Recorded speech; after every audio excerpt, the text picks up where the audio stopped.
Today I am reading The Raven by Edgar Allan Poe.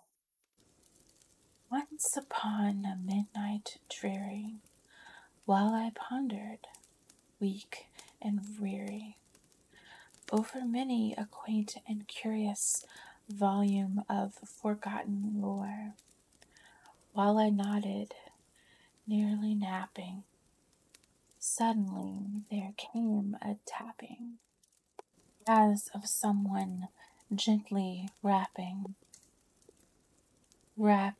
at my chamber door. "'Tis some visitor," I muttered, tapping at my chamber door. "Only this, and nothing more." Distinctly I remember it was in the bleak December, when each separate dying ember wrought its ghost upon the floor.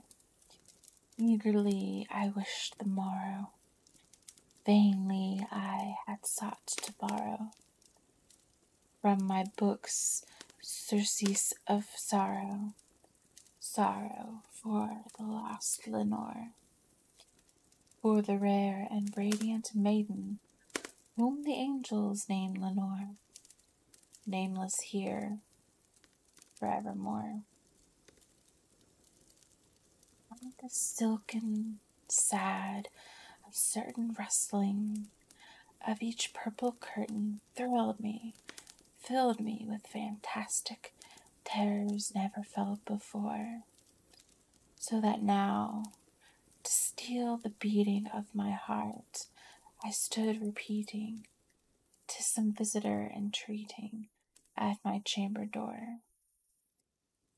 Some late visitor entreating entrance at my chamber door. This it is, and nothing more.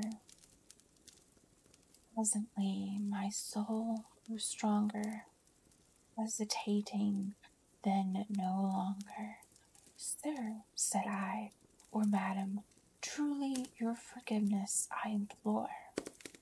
But the fact is I was napping, and so gently you came rapping, and so faintly you came tapping, tapping at my chamber door, that I scarce was sure I heard you. Hence here I open wide the door. Darkness there, and nothing more. Into that darkness peering, long I stood there wondering, fearing, doubting, dreaming dreams no mortal ever dared to dream before. But the silence was unbroken, and the stillness gave no token, and the only word there spoken was the whispered word, "Lenore." This I whispered, and an echo murmured back the word, "Lenore." Merely this, and nothing more. Back into the chamber turning, all my soul within me burning, soon again I heard the tapping, somewhat louder than before. "Surely," said I, "that is something at my window lattice. Let me see, then, what threat is, and this mystery explore. Let my heart be still a moment, and this mystery explore. 'Tis the wind, and nothing more." Open here I flung the shutter, when, with many a flirt and flutter, there stepped a stately raven of the saintly days of yore. Not the least obeisant made he, not a minute stopped or stayed he, but with mien of lord or lady perched above my chamber door, perched upon a bust of Pallas just above my chamber door. perched and sat, and nothing more. This ebony bird, beguiling my sad fancy into smiling, by the grave and stern decorum of the countenance it wore. Though thy crest be shorn and shaven, thou, I said, art sure no craven, ghastly, grim, an ancient raven, wandering from the nightly shore. Tell me what thy lordly name is on the night's Plutonian shore. Quote the raven, nevermore. Much I marveled this ungainly fowl to hear discourse so plainly, though its answer little meaning, little relevancy bore. For we cannot help agreeing that no living human being ever yet was blessed with seeing bird above his chamber door, bird or beast upon the sculptured bust above his chamber door, with such a name as Nevermore. But the raven, sitting lonely on the placid bust, spoke only that one word, as if his soul in that one word he did outpour. Nothing further then he muttered, not a feather he then fluttered, till I scarcely more than muttered, other friends have flown before. On the morrow he will leave me, as my hopes have flown before. Then the bird said, nevermore. Startled at the stillness broken by reply so aptly spoken, doubtless, said I, what it utters is its only stock and store, caught from some unhappy master, whose unmerciful disaster followed fast and followed faster, till his songs one burden bore, till the dirges of his hope that melancholy burden bore, of never, never more. But the raven still beguiling all my fancy into smiling, straight I wheeled a cushioned seat in front of a bird and bust and door.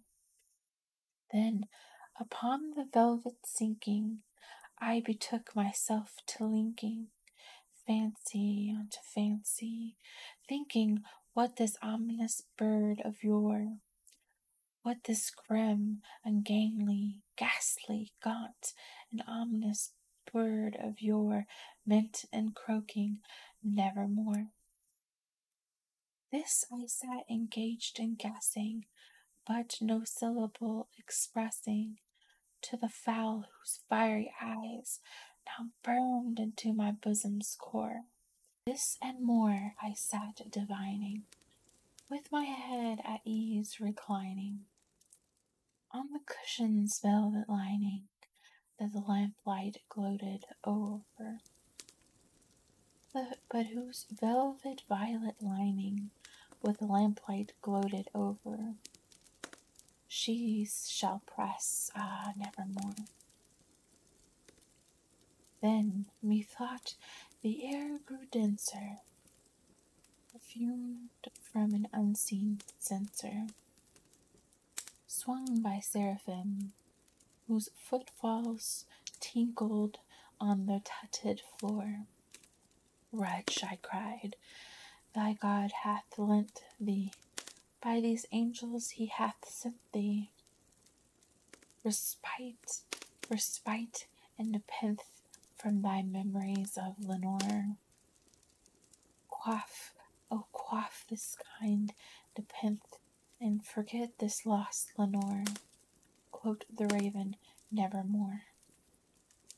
But, said I, thing of evil, prophet still, if bird or devil, whether tempter set, or whether tempest tossed thee here ashore, desolate, yet all undaunted, on this desert land enchanted, On this home by horror haunted, tell me truly, I implore. Is there balm in Gilead? Tell me, I implore. Quote the raven, nevermore. Prophet, said I, thing of evil, prophet still, if bird or devil. By that heaven that bends over us, by that God we both adore, tell this soul with sorrow laden, if within the distant Aidenn it shall clasp a sainted maiden, whom the angels name Lenore. Clasp a rare and radiant maiden, whom the angels name Lenore. Quote the raven, nevermore. Be that word our sign of parting, bird or fiend, I shrieked, upstarting. Get thee back into the tempest and the night's Plutonian shore. Leave no black plume as a token of that lie thou hast spoken. Leave my loneliness unbroken. Quit the bust above my door. Take thy beak from out my heart, and take thy form from off my door. Quote the raven, nevermore. And the raven, never flitting, still is sitting, on the pallid bust of Pallas, just above my chamber door.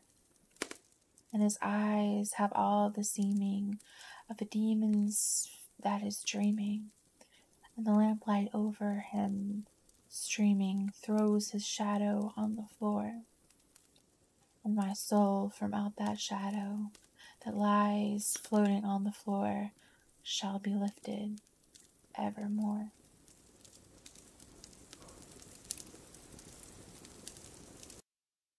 Thank you so much for hanging out with me today. I will do another reading of an Edgar Allan Poe poem if this video can get 50 likes, and we can vote on which one I should do. So if you're interested in that, watch the video, like, share it, leave a comment so that the algorithm will boost it to more people and we can get it to 50 likes. Thank you so much.